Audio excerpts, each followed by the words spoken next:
Black campaign itu masih terjadi, apalagi mendekati pemilu 2024. Heboh 70 pastor mendukung Anies Baswedan.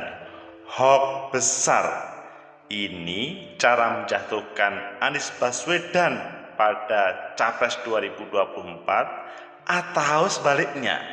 Ini real mendukung Anies Baswedan menjadi kekuatan tersendiri untuk 2024. Bagaimana menurut kalian? Menurut analisis saya,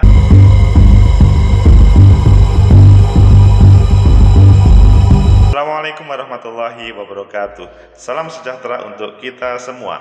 Pecinta masa depan negeri, tegakkan kebenaran, lawan ketidakadilan.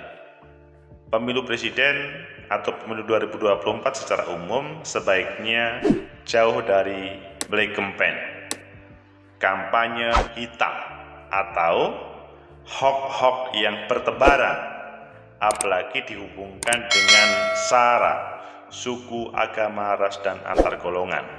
Namun ini masih terjadi beberapa waktu yang lalu. Kemarin muncul 70 pastor mendukung Anies Baswedan.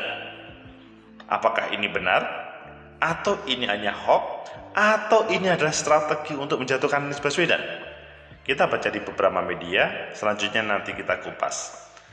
Pertama kita lihat di Detik. Heboh 70 pastor dukung Anies Baswedan nyapres ke Keuskupan Agung Medan bantah. Ini langsung sesudah ada pemberitaan itu ada proses pembantahan.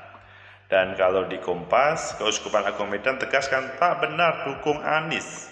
Loh, mengapa kok tidak dukung Anies? Mengapa ini? Kok berbeda dengan berita sebelumnya? Dan kita lihat juga di Tribun News, ribuan orang sambut kedatangan Anies Baswedan, Bandara Kuala Namu jadi lautan manusia. Ini terjadi di Medan.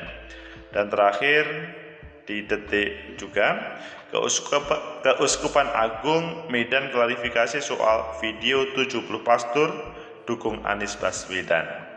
Ayo pilih yang mana? Oke, pilih yang terakhir. Nanti kita hubungkan dengan tema Black Campaign dan hoax.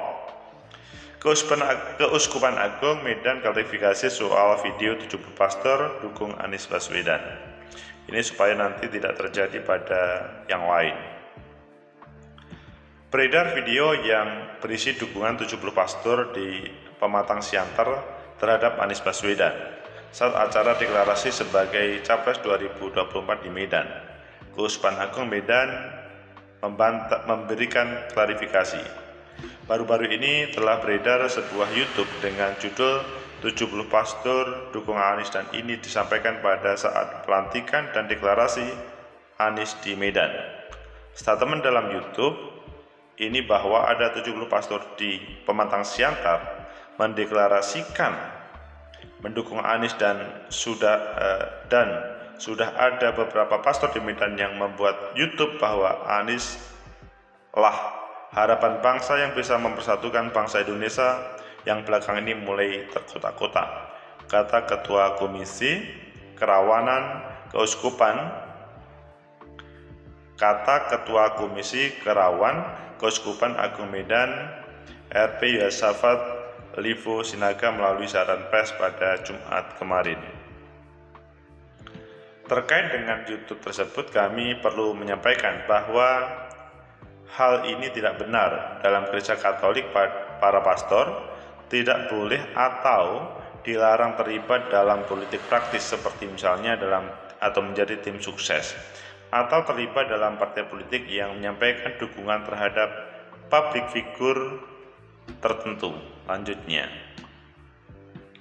Yosafat menuturkan, Gereja Katolik tidak pernah berpihak pada salah satu poros, baik partai maupun tokoh tertentu. Untuk itu, kata Yosafat, pihaknya akan tetap menjaga netralitas agar tidak jatuh pada poros tertentu. Bandingkan Kitab Hukum Kanonik 287, paragraf kedua, Gereja Katolik selalu menjaga dan memelihara persatuan, multi etnis, suku, dan agama. Karena itulah gereja Katolik tidak pernah berpihak pada salah satu poros, entah itu partai atau tokoh tertentu. Tegasnya Katolik tetap menjaga netralitas. Untuk mewujudkan netralitas itulah para pastor tetap menjaga dan pelihara persatuan dengan tidak jauh pada poros tertentu. Yosafat mengimbau seluruh pihak untuk menjalankan politik yang elegan dan benar. Dia menyebut politik sejatinya mempersatukan, bukan malah memecah belah. Lebih lanjut, Yosafat menyerukan agar semuanya dapat berpikir kritis dan tidak mudah menyebarkan informasi medsos yang belum diketahui kebenarannya. Dia juga meminta agar semua pihak tidak mudah terprovokasi. Pecinta masa depan negeri, tegakkan kebenaran, lawan ketidakadilan. Kalau kalian melihat pemberitaan hal yang viral tadi, maka mungkin kelihatannya kok benar ya, ada dukungan dari 70 pastor yang kepada Anies Baswedan, tetapi diklarifikasi oleh Keuskupan Agung Medan. Ini sebenarnya bagaimana yang terjadi? Kalau menurut saya sih video itu ada, tapi bahwa substansinya bagaimana, mungkin Keuskupan Agung itu mengklarifikasinya.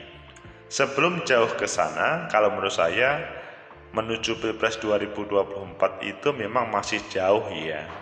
Sehingga ketika ada seseorang mengatakan mendukung atau ada kelompok mendukung, menurut saya itu perlu diklarifikasi.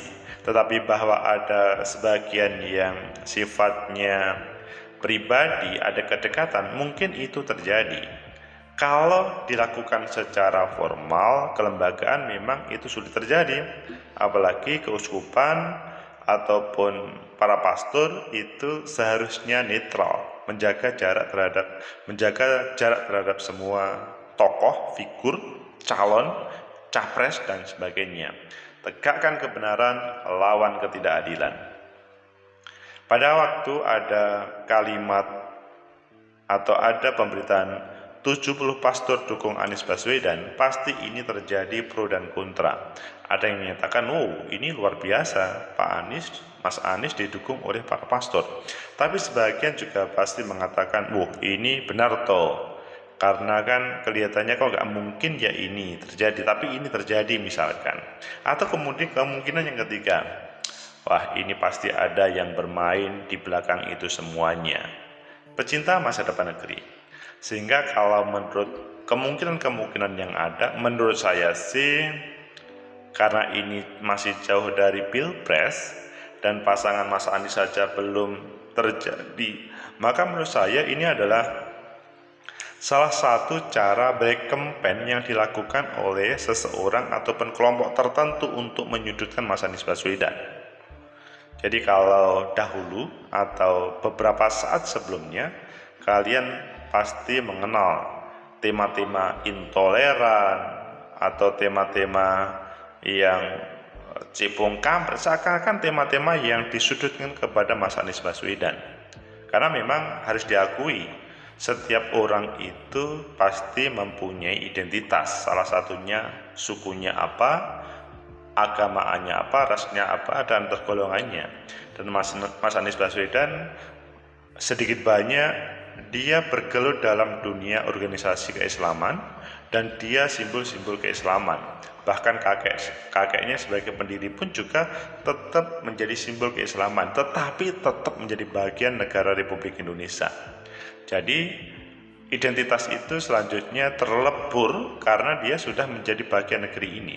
Tapi ada orang yang masih tidak setuju atau orang yang pengen menyudutkan dengan simbol-simbol yang dia miliki.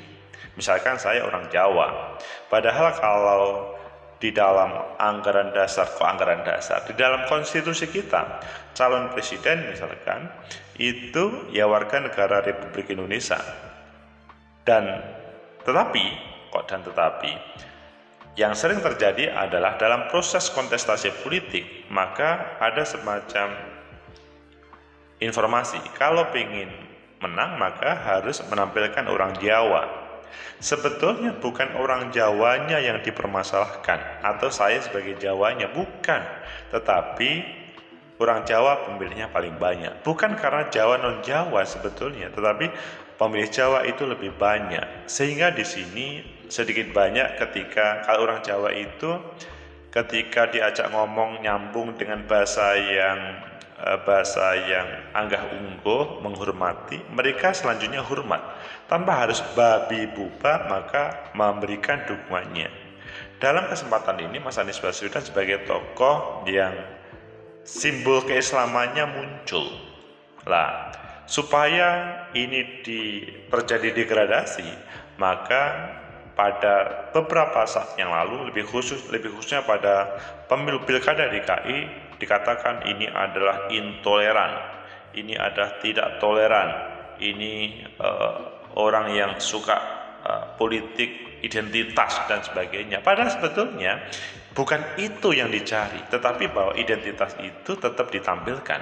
Ketika muncul 70 pastor mendukung Anies Baswedan, ini kan sepertinya berbalik dengan tema kemarin, tema dahulu yang politik identitas.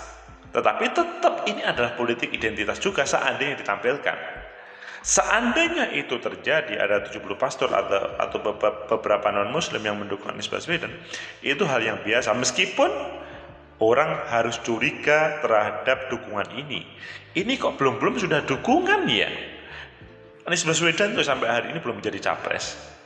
Maksudnya belum didaftarkan ke KPU bukan karena tidak didaftarkan, karena belum waktunya.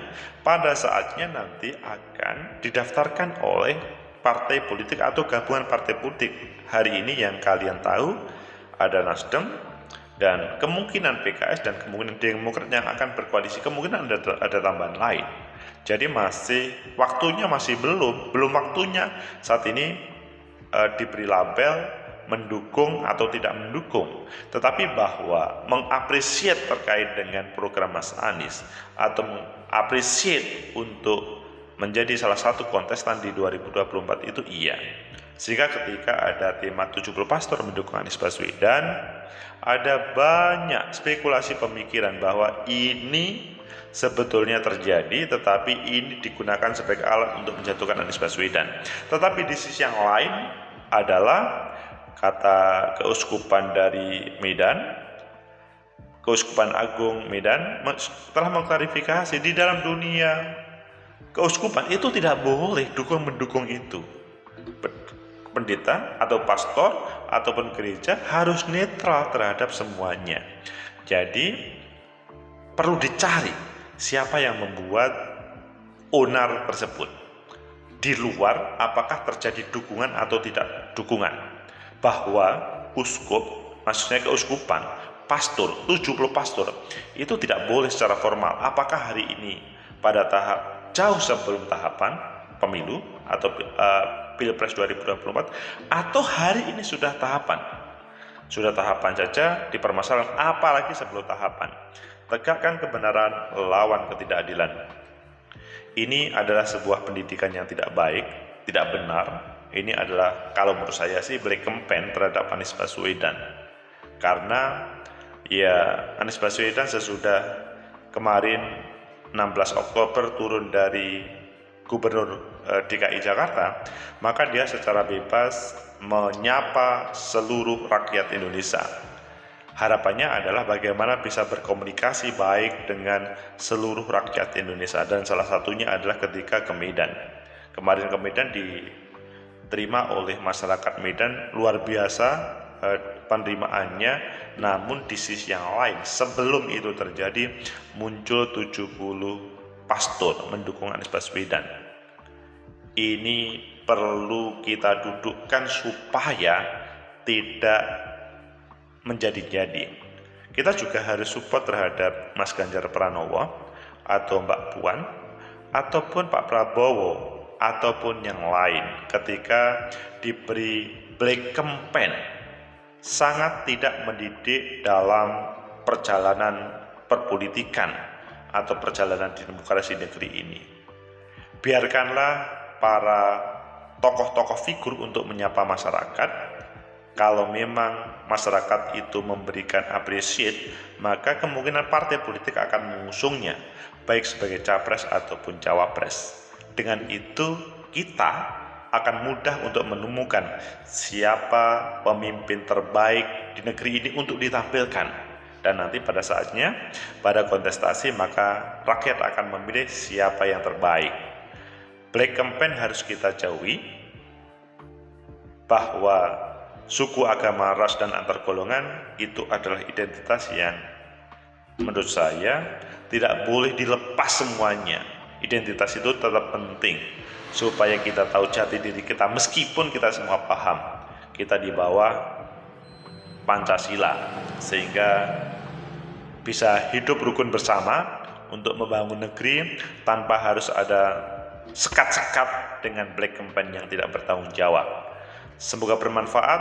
Like, subscribe, comment, and share. Sampai jumpa.